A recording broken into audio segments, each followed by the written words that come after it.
So here is how you can set a volume limit on your iPad. Let's get started. Let me show you exactly where you can find it. If it's your first time on this channel on Foxtecc, subscribe so you never miss anything important.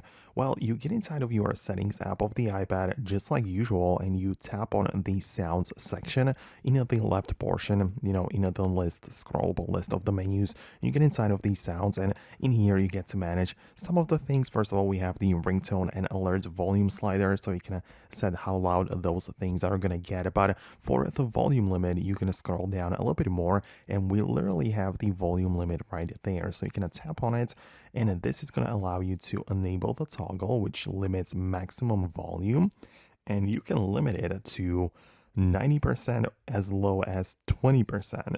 As you can see, this applies to the iPad's built-in speaker, so this is for stuff like the music, movies, or whatever else you are watching. This is the limit for those speakers, right? So this, as you can see, doesn't affect phone calls or FaceTime calls or any other ringtones, alarms, and system sounds, right? Or anything important, only the media that you are consuming. But as you can see, you can set it or limit it to as low as 20% all the way to 90%.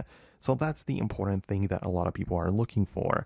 But if you come back to the main sounds section, we also have the reduce loud sounds, which is another feature which kind of like limits the volume because it lowers down or reduces volume for some sound effects or some other things, which makes sure that the loud sounds get quieter down and it doesn't affect anything else.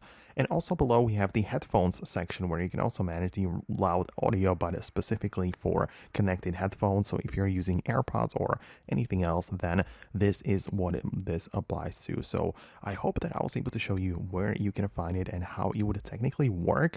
Let me know your thoughts and opinions below in the comments. Thanks a lot for watching and sticking till the end, and I'm gonna catch you later in the future uploads and videos like this one. So thanks a lot, and I'll talk to you soon.